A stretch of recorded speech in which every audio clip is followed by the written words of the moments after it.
സുധാകരനെ ചതിച്ചത് കെ.സി. വേണുഗോപാലാണ്. അതായത് KPCC അധ്യക്ഷ സ്ഥാനത്ത് നിന്ന് കെ സുധാകരനെ തെറിപ്പിച്ചതിന് പിന്നിൽ കെ.സി. വേണുഗോപാലാണെന്ന് പറയുമ്പോഴും തനിക്ക് കുറച്ച് സഹായങ്ങളും അദ്ദേഹം ചെയ്തു തന്നിട്ടുണ്ട്. അത് ഏത് തരത്തിലുള്ള സഹായങ്ങളാണ് എന്നുള്ളത് അറിയില്ല, എങ്കിലും സഹായങ്ങളും ചെയ്തു തന്നിട്ടുണ്ട് എന്ന് പറയുന്നുണ്ട്. ഈ മുഖ്യമന്ത്രി സ്ഥാനം പ്രതീക്ഷിച്ചുകൊണ്ട് കെ.സി. കാട്ടിക്കൂട്ടുന്നതാണോ ഇതൊക്കെ? അതിപ്പം സുധാകരൻ ഇപ്പോഴാണ് അറിഞ്ഞത്. നമ്മളെല്ലാവരും എത്രയോ മുമ്പേ എല്ലാവരും അറിഞ്ഞ കാര്യം തന്നെയാണ്. കെ.സി. വേണുഗോപാൽ തന്നെയാണ് ഇത് കളിച്ചത്. കാരണം ഇതിൽ ഈ ക്രിസ്ത്യൻ സ്നേഹമൊക്കെ പറഞ്ഞുകൊണ്ട് സണ്ണി ജോസഫിനെ ആക്കുന്നതിന് പിന്നിലും അത് തന്നെയാണ്. കാരണം കെ സുധാകരൻ്റെ പ്രവർത്തനങ്ങൾ, അദ്ദേഹത്തിൻ്റെ രാഷ്ട്രീയ പാരമ്പര്യം, അദ്ദേഹം കണ്ണൂരിൻ്റെ മണ്ണിൽ നിന്ന് വന്ന കമ്മ്യൂണിസ്റ്റ് മണ്ണിൽ നിന്ന് അദ്ദേഹം ഉയർന്നു വന്ന നേതാവാണ്. അദ്ദേഹം കരുത്തനായ നേതാവാണ്. കോൺഗ്രസിനെ സെമി കേഡർ സംവിധാനത്തിലേക്ക് ഉയർത്താൻ വന്ന അധ്യക്ഷനാണ്. അദ്ദേഹത്തിന് വലിയ കരുത്തുണ്ട്. പിണറായിയോട് നേരിട്ട് ഏറ്റുമുട്ടാനുള്ള കരുത്തുള്ള കോൺഗ്രസിലെ ഏറ്റവും പ്രമുഖനായ ഒരു നേതാവ് കൂടിയാണ് കെ സുധാകരൻ. അദ്ദേഹം ഈ രീതിയിൽ മുന്നോട്ട് പോയാൽ സ്വാഭാവികമായും തദ്ദേശ സ്വയംഭരണ തെരഞ്ഞെടുപ്പിലും ഇനി വരാൻ പോകുന്ന നിയമസഭാ തെരഞ്ഞെടുപ്പിലും UDFന് നേട്ടമുണ്ടാകുകയും സ്വാഭാവികമായും അടുത്ത മുഖ്യമന്ത്രിയാകാൻ എല്ലാവരും നിർദ്ദേശിക്കാനുള്ള സാധ്യതയുണ്ട്. അപ്പോൾ ഈ സോണിയാഗാന്ധിയുടെയും രാഹുൽ ഗാന്ധിയുടെ അടുക്കളയിൽ കിടക്കുന്ന കെ.സി. വേണുഗോപാലിന് പിന്നെ പറഞ്ഞു നിൽക്കാൻ പറ്റില്ല. സ്വാഭാവികമായിട്ടും ഈ സുധാകരനെ ഒതുക്കി ഒരു സൈഡിൽ കൊണ്ട് വെച്ച് കഴിഞ്ഞാൽ സ്വാഭാവികമായിട്ടും ഈ സണ്ണി ജോസഫൊക്കെ വന്ന് ഒന്നും ചെയ്യാൻ പോകുന്നില്ല, അയാളെ കൊണ്ടൊന്നും നടക്കത്തില്ല. അപ്പോൾ സ്വാഭാവികമായിട്ടും സണ്ണി ജോസഫ് ഒന്നും ഒരു മുഖ്യമന്ത്രി സ്ഥാനത്തിന് വേണ്ടി ബഹളം വയ്ക്കില്ല. പിന്നെ ആജീവനാന്ത ഭാവി മുഖ്യമന്ത്രി എന്ന് അറിയപ്പെടുന്ന ചെന്നിത്തലയും സതീശനും മാത്രമാണ് പിന്നെ വെല്ലുവിളികളായിട്ടുള്ളത്. അത് കെ.സിയെ സംബന്ധിച്ചിടത്തോളം സിമ്പിളായിട്ട് എടുത്തു കളയാവുന്ന കേസാണ്. കാരണം ഈ അടുക്കളയിൽ തന്നെ നിന്നുകൊണ്ട് സോണിയാജിയോട് പറഞ്ഞാൽ മതി ആര് മുഖ്യമന്ത്രി ആവുന്ന താല്പര്യം എന്ന് ചോദിക്കുമ്പോൾ ഞാൻ ആയിക്കോളാം മീന് കട്ട് ചെയ്തോണ്ടിരിക്കുമ്പോഴായിരിക്കും പറയുന്നത്. അപ്പോൾ പറയും ഇപ്പോഴത്തെ സാഹചര്യത്തിൽ ഞാനേ ഉള്ളൂ, ബാക്കിയെല്ലാം കഴമ്പില്ലാത്തവന്മാരാന്ന് പറയുമ്പോൾ സോണി പറയുമെങ്കിൽ നീ തന്നെ പോയി മുഖ്യമന്ത്രി ആയിക്കോളാൻ പറയും. പിന്നെ അപ്പോൾ ഹൈക്കമാൻഡ് എന്ന് പറയുന്ന ഈ ഒരു അടുക്കള സെറ്റപ്പാണ്. അതുകൊണ്ട് അതിനകത്ത് പിന്നെ വലിയ കാര്യമൊന്നുമില്ല. കാരണം നമ്മളിപ്പോൾ വലിയ കാര്യത്തിൽ പത്രക്കാരത്തൊക്കെ പറയും ഹൈക്കമാൻഡ് നിർദ്ദേശിച്ചു, ഹൈക്കമാൻഡ് പറഞ്ഞു ഞാനാകണമെന്ന് എന്ന് പറയുമ്പോൾ നമുക്കറിയാമല്ലോ ഇത് എന്ത് ഹൈക്കമാൻഡാന്ന് എന്തോ പറഞ്ഞത്. മല്ലികാർജ്ജുൻ ഖാർഗെ വരെ കിടന്ന് വെള്ളം കുടിക്കുക അവിടെ. എന്ത് പറയണമെന്ന് രാവിലെ ഇവിടെ വന്ന് ചോദിച്ചിട്ട് ചേച്ചി ഞാൻ എന്തോ പറയേണ്ടത്, അപ്പോൾ ഇന്നത് പറഞ്ഞാൽ മതി. അതെ അതെ, ആ ഒരു സെറ്റപ്പിൽ തുർക്കിയെ കുറിച്ച് ചോദിച്ചപ്പോൾ മറ്റേ ജയറാം രമേശും ഗാർഗയാണെന്ന് തോന്നുന്നു, രണ്ടും കൂടെ മൈക്കിനെ തട്ടി കളിച്ചോണ്ടിരിക്കുകയായിരുന്നു. നീ പറ എന്ന് പറഞ്ഞു. കാരണം അവിടെ നിന്ന് ഒരു മറുപടി കിട്ടിയില്ല എന്ത് പറയണമെന്നുള്ളത്. പിന്നെന്തായാലും കെ.സി. വേണുഗോപാലിന്റെ ഒരു വൈദ്യൻ ഇച്ഛിച്ചതും പാലെന്നൊക്കെ പറയുന്ന പഴഞ്ചൊല്ല് പോലെ ഈ തരൂര് ഇനിയിപ്പം തരൂരിന്റെ ശല്യമില്ല. കാരണം ആ മാതിരി തരൂരിനെ BJP അങ്ങ് ഏറ്റെടുത്ത് കൊണ്ടുപോയിട്ടുണ്ട്. അതുകൊണ്ട് ഇനി ആ ഒരു ശല്യം ഏറ്റെടുപ്പിച്ചതാ.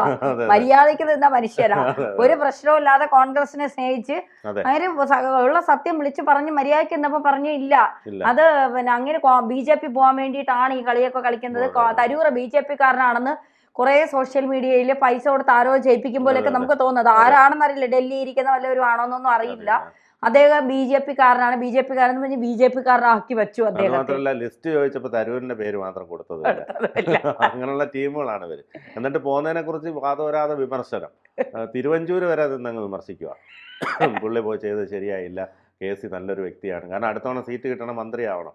അപ്പൊ അതിനുവേണ്ടിയാണ് എല്ലാവരും ഈ ഉടുപ്പ് തയ്പ്പിച്ച് വെച്ചോണ്ടിരിക്കുന്നത്. സ്വാഭാവികമായിട്ടും ഇനി അവസാനം ഈ ഉടുപ്പെല്ലാം തയ്പ്പിച്ചതെല്ലാം വെറുതെ ആവത്തേ ഉള്ളൂ. കാരണം മിക്കവാറും പിണറായി തന്നെ 3.0 ആയിട്ട് അധികാരത്തിൽ വരും. അവസാനം കുറച്ച് പെൻഷനും കൂട്ടി കുറച്ച് കിറ്റിനകത്ത് ഇച്ചിരി സാധനം കൂടുതൽ ഇട്ട് കൊടുത്തു കഴിഞ്ഞാൽ കേരളത്തിലെ ജനങ്ങൾ വോട്ട് ചെയ്യുമെന്ന് പിണറായിക്ക് അറിയാം. അതുകൊണ്ട് തന്നെ ഈ ഉടുപ്പൊക്കെ തയ്പ്പിച്ച് വെച്ചത് ഇനി പ്രതിപക്ഷ നേതാവിന്റെ ഉടുപ്പായി മാറുമെന്നുള്ളതാണ് ഏറ്റവും വലിയ യാഥാർത്ഥ്യം. പ്രതിപക്ഷ നേതാവ്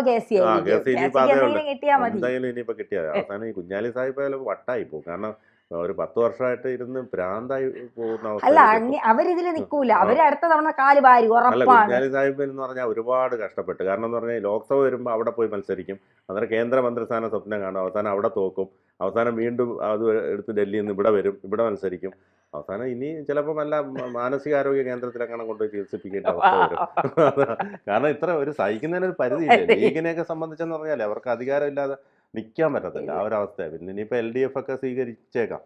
അപ്പൊ എന്നാലും ഈ കോൺഗ്രസിലെ കണക്ക് കിടന്ന് അവർക്ക് സാധ്യത. കാരണം ഇന്നലെ മുഖ്യമന്ത്രി ഹലാൽ എന്ന് പറഞ്ഞാൽ നല്ല ഭക്ഷണം എന്നാണ് അർത്ഥം, അതിന് വേറെ അർത്ഥമൊന്നുമില്ല.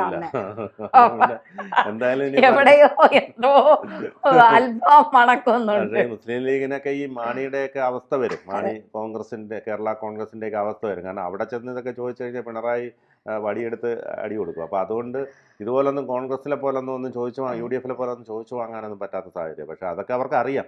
അതുകൊണ്ടാണ് അവരിങ്ങനെ ഈ 2 വള്ളത്തിനകത്ത് ഇങ്ങനെ കാല് വെച്ച കുഞ്ഞാലി സാഹിബൊക്കെ ഇരിക്കുന്നത്. കാരണം കോൺഗ്രസ് അധികാരത്തിൽ വരുവാണെങ്കിൽ അതിൽ, CPM ആണെങ്കിൽ അതിൽ, ആ രീതിയിലാണ് അവസാനം ഈ 2 വള്ളം അങ്ങ് പോകുമെന്നുള്ളതാണ്. അത്തരത്തിൽ ഏതായാലും വലിയൊരു മാറ്റത്തിന് ഉള്ള സാധ്യതയുള്ളൊരു തെരഞ്ഞെടുപ്പാണ് വരുന്നത്. സ്വാഭാവികമായിട്ടും ശക്തമായ അല്ല, പിന്നെ ഇതിലൊരു മാറ്റവും സംഭവിക്കാൻ പോകുന്നില്ല. കാരണം എന്തെന്ന് വെച്ചാൽ ഇപ്പോ ഈ LDF നയിക്കാൻ ഒരാളുണ്ട്, 80 വയസ്സായി പിണറായി വിജയൻ. പക്ഷെ അദ്ദേഹത്തിന് നയിക്കാൻ നല്ല കഴിവുള്ള മനുഷ്യൻ തന്നെയാണ്. അത് ഇനി എന്തൊക്കെ ട്രോളും വിമർശനങ്ങളും ആരോപണങ്ങളും ഒക്കെ വന്നാലും നയിക്കാൻ അദ്ദേഹത്തിന് കഴിവുണ്ട്. കോൺഗ്രസിനെ സംബന്ധിച്ചിടത്തോളം ആരാണ് നയിക്കാനുള്ളത്? ഇവിടെ ഒരു പ്രതിപക്ഷ തുടക്കത്തിൽ ഒരു PR വർക്കൊക്കെ എടുത്തുകൊണ്ട് കേസി നടക്കുന്നത്, ഇരിക്കുന്നത്, നിൽക്കുന്നത്, തിന്നുന്നതൊക്കെ ഇവിടെ മറ്റേ പാട്ടൊക്കെ ഇട്ട് അങ്ങ് ആഘോഷമായിരുന്നു. പിന്നെ ഈ VD സതീശൻ പ്രതിപക്ഷ നേതാവ് നമ്മൾ കണ്ടിട്ടുണ്ടോ എന്തെങ്കിലും പറഞ്ഞു? അത് ഈ മറ്റേ ചാനലുകളെടുത്ത് വൈറലാക്കാനായിട്ട് ഇല്ല, അതുമില്ലാതെ അങ്ങനെ ഈ ഇടയ്ക്ക് അടപ്പിച്ചെന്ന് തോന്നുന്നു. ഈയിടെയായിട്ട് അങ്ങനെ കാണാനില്ല. അപ്പൊ ഇതാണ് കോൺഗ്രസിന്റെ അവസ്ഥ. പിന്നെ 50, 60, 70 വയസ്സായാലും രാഹുൽ ഗാന്ധി യുവാക്കളുടെ നേതാവാണ്. ആജീവനാന്ത ഇപ്പൊ ഭാവി പ്രധാനമന്ത്രി ആകണമെന്ന് അങ്ങേർക്ക് എന്തെങ്കിലും ഉദ്ദേശം ഉണ്ടെങ്കിൽ അങ്ങനെ അതിനുവേണ്ടി പ്രവർത്തിക്കണ്ടേ? ഒരു ചായ വിറ്റുകൊണ്ടിരുന്ന ഒരു ചായക്കടക്കാരനാണെന്ന് മോദി ഇവർ ആക്ഷേപിക്കും.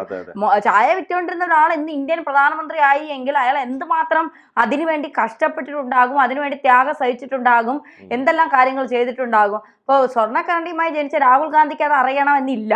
അപ്പൊ ഇന്നലെ ഏതോ ഒരു വീഡിയോയിൽ ഞാൻ കണ്ടതാണ്, മോദിയോട് ഒരു തണുപ്പത്തിടുന്ന ഒരു കമ്പിളിയുടെ വില ചോദിച്ചാൽ മോദിക്കറിയാം. മേൽക്കൂര് പിന്നെ മറ്റേ ഈ ടാർപ്പാളി വെച്ച് മൂടിയ വീടിന്റെ അകത്ത് കിടക്കുന്നതിന്റെ ബുദ്ധിമുട്ട് എന്താന്ന് ചോദിച്ചാൽ മോദിക്കറിയാം.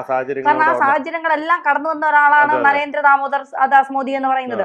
ഇവിടെ സ്വർണ്ണക്കരണ്ടിയുമായി ജനിച്ചിട്ട് അച്ഛന്റെയും അപ്പൂപ്പന്റെയും പിന്നെ മുത്തശ്ശിയുടെയും പേര് പറഞ്ഞുകൊണ്ടാണ് ഇപ്പോഴും ആളുകളെ നേരിടുന്നത്.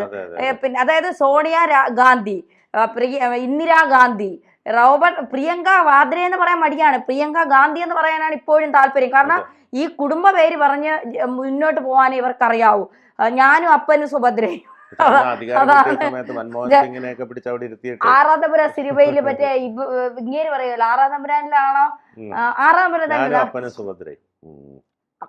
നരേന്ദ്രപ്രസാദ് പറയും കമ്മിറ്റി എന്ന് പറയുന്ന ആരൊക്കെയാണ്? ഞാനും അപ്പൻ സുഭദ്രയും. ഹൈക്കമാൻഡ് എന്ന് പറയുന്ന ആരൊക്കെയാണ്? ഞാനും സോണിയ, എന്റെ മകൾ പ്രിയങ്ക.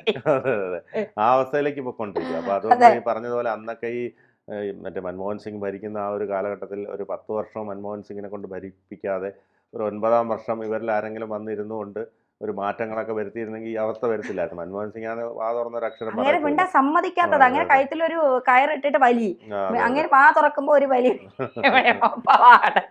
പാവ മനുഷ്യര് മൗനി ബാബയൊക്കെ എന്ത് വിദഗ്ധ വിദ്യാഭ്യാസ രംഗത്തും ഒക്കെ വലിയ മികവുള്ള മനുഷ്യരാണ്. പക്ഷെ അങ്ങേരെ ഇല്ലാതാക്കി കളഞ്ഞു, മൗനി ബാബ വരെ ആക്കി കളഞ്ഞു. അപ്പൊ അതുകൊണ്ട് ഈ ചതിയും ഈ കുതികാൽ വെട്ടലും കസേര വലി എന്നൊക്കെ പറയുന്നത് കോൺഗ്രസിനെ സംബന്ധിച്ചിടത്തോളം പുതുമയുള്ള കാര്യമൊന്നുമല്ല. സുധാകരൻ അറിഞ്ഞത് ഇപ്പോഴാണ് എന്ന് മാത്രം. കൂടുതൽ വാർത്തകളും വിശേഷങ്ങളും നിങ്ങളിലേക്ക് എത്താൻ ABC മലയാളം സബ്സ്ക്രൈബ് ചെയ്യുക, ബെൽബട്ടനും അമർത്തുക.